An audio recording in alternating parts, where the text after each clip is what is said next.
Lesson 2 is all about solving multi-step equations. And before we need to talk about actually how to solve multi-step equations, I want to talk about 2 questions you need to ask yourself anytime you are tackling solving an equation. The first one is, do I need to distribute anything? And the second one is, do I need to combine any like terms? From there, you're going to follow a procedure that I'm going to show you called clues and undos. This little chart will really help you figure out what it is that you need to do in order to solve the equation. Let's do a simple equation, and I want you to write all this at the very top of your notes or on the back side so that you have these 2 questions that you can refer back to. And then you have this example as well. The first example would be 2a plus 3 equals 9. First of all, I need to look to see, do I have anything that I need to distribute? And if you remember, distributing something is going to be a number on the outside of the parentheses sign with another number, a subtraction or addition sign, and another number. Sometimes there's a variable in there, sometimes there's not. But the big sign that you're going to distribute something is that there's a number or coefficient out hanging in front of your parentheses. There's no sign separating the number and the parentheses. That's when you distribute. Okay, so I look at this equation. I have 2a plus 3 equals 9. I do not need to distribute anything. And then the next thing is, do I need to combine any like terms on either side of the equal sign? To answer this question, I need to focus on the left-hand side of the equal sign and then the right-hand side of the equal sign. If I look at the left-hand side, I have 2a plus 3. 2a is a variable term and 3 is a constant. These are not like terms and they cannot be combined. Alright, so since I've asked myself those 2 questions, I'm going to move on to clues and undos. Clues is talking about what I'm doing to x, or my variable in this case is a. So what I'm doing to a. And when we're listing our clues, we want to follow the order of operations, or PEMDAS. And then undos is, how am I going to solve?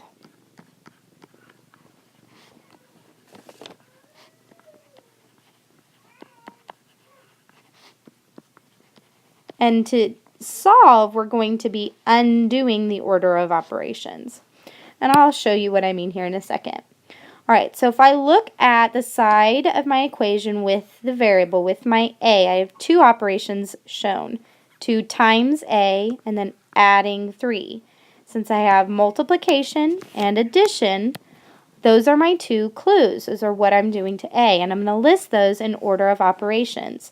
Multiplication wins over addition, so I'm going to write that I'm multiplying by 2. So I'm multiplying a by 2, and then I'm adding 3. And the undos for all of those clues would be the inverse operation. So the inverse operation of multiplying by 2 would be dividing by 2. And the inverse operation of adding 3 would be subtracting 3. This little chart will help you figure out exactly what you need to do and in what order.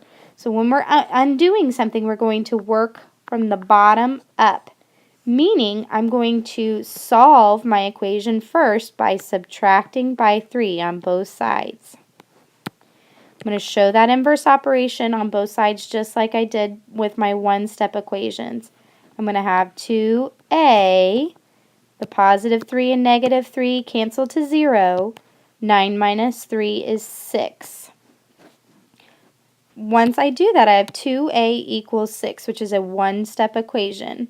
To solve that one-step equation, I'm going to do what my second clue says, which is divide both sides by 2.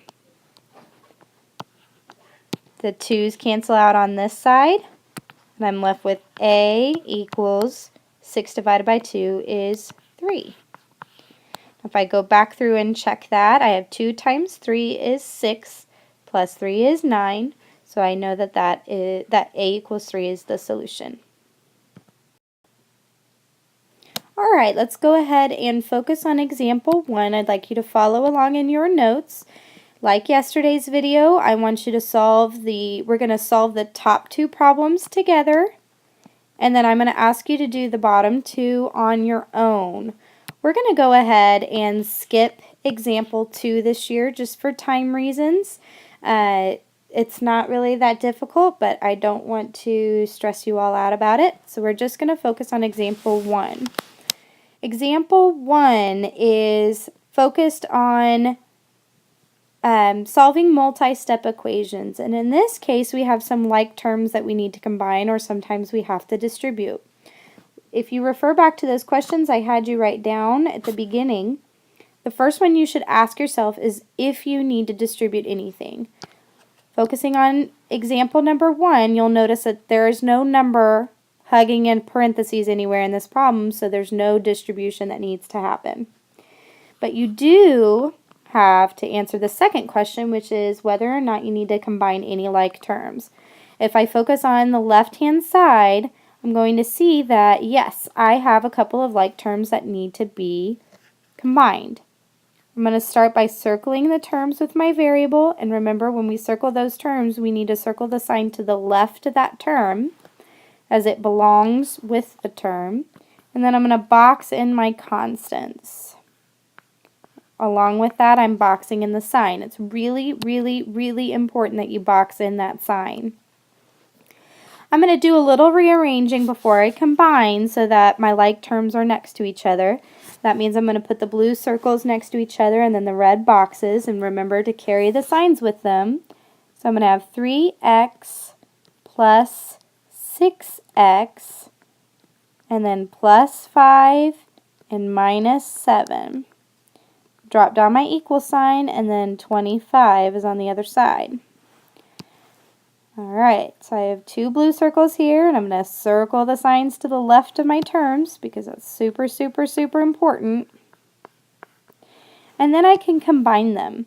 I'm going to go ahead and combine my 2 blue circles, or my 2 variable terms. 3x plus 6x. It's like I have 3 xylophones and 6 xylophones. So when they're like terms, I can just add my coefficients. 3 plus 6 is 9x.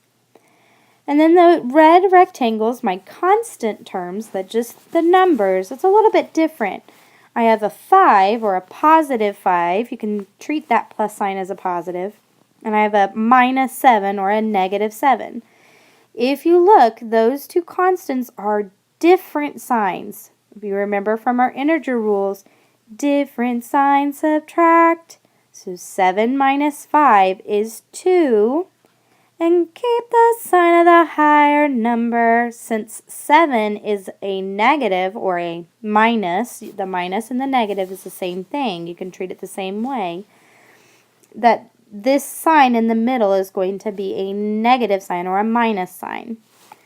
9x minus 2 equals 25. Alright, once I've done all my combining of like terms, I'm going to do my clues and undos chart to help me figure out how the heck I'm going to solve this equation. On my clues side, I need to think about what I'm doing to x in order of operations. If I look at the left-hand side, it says 9 times x minus 2. So I'm taking x and I'm multiplying it by 9, and then I'm subtracting 2. And to undo that, I'm going to be dividing by 9 and adding 2. Remember, when you're solving equations, you're working from the bottom up on your undos column. My first step then is to add 2 to both sides of the equation. That negative 2 and positive 2, or the minus 2 and plus 2, are going to go to 0. I have 9x equals 27 on both sides. So I've taken care of that adding 2 on my undos column. So the last step that I have left is to divide by 9. Those 9's cancel out, and I have x equals 27 divided by 9. Well, 27 divided by 9 is 3. So my answer is x equals 3. Let's look at the second problem before I let you go on to solving the other ones on your own. And remember the two questions I need to ask myself. Do I need to distribute anything, and do I need to combine any like terms? It's important that you follow that order. First question is, do I need to distribute anything? Well, in this case, yes. That 3 is hugging the parentheses with no sign in between, so I need to multiply both x and 10 by 3. That becomes 3x plus, because that's the sign in the middle, 3 times 10 is 30. And I'm going to tack on that plus 6, so we didn't do anything with it, and the equal sign will drop down with the 12. Alright, now that I've distributed, I need to ask myself, do I need to combine any like terms? I'm going to focus on the left-hand side of the equal sign, and I'll notice that I have one variable term with the 3x and two constant terms, the positive 30 or plus 30 and positive 6 or plus 6. When I combine these like terms, I notice that there's no term to combine with the 3x, so it's just going to stay 3x. And then positive 30 plus 6, or plus 30 plus 6, that's just plus 36, a positive 36. You can treat the positive sign and the plus sign the same. My expression on the left-hand side of my equal sign is 3x plus 36. Drop down my equal sign and drop down the 12. Now that I've combined like terms, I'm going to do my clues and my undos, abbreviated with a C and a U. Following order of operations on the left-hand side, I'm going to do, to read what I'm doing. I'm doing 3 times x plus 36. That means I'm going to multiply x by 3 first, and then add 36. To undo those two operations, I'm going to be dividing by 3 and then subtracting by 36. However, when I go to solve the equation, I'm going to be going bottom up, meaning I'm going to subtract by 36 first. So let's go ahead and subtract 36 from both sides. I have 3x, drops down your equal sign. Be careful here. I have 12 minus 36. So I start out with $12 and I'm taking away $36. That means I'm going to be negative. So I'm going to go ahead and keep change, which means it's going to be 12 plus negative 36. Different sign, subtract. 36 minus 12 is 24. And keep the sign of the higher number. So negative 24. I have 3x equals negative 24. My last step, my last undo, is to go ahead and divide both sides by 3. I'm left over with x equals negative 8. And that's how you're going to solve multi-step equations. I'd like you to give example 1, this problem down here, the 7d minus 12 plus 2d plus 3 equals 18, and the 5 times the quantity of x minus 2 minus 7 equals negative 31. I want you to give those two problems a shot on your own. Use the discussion thread if you have any questions and you need help from your classmates. Give it your best shot, show your work just like I did above, and we'll check them tomorrow in class. Good luck!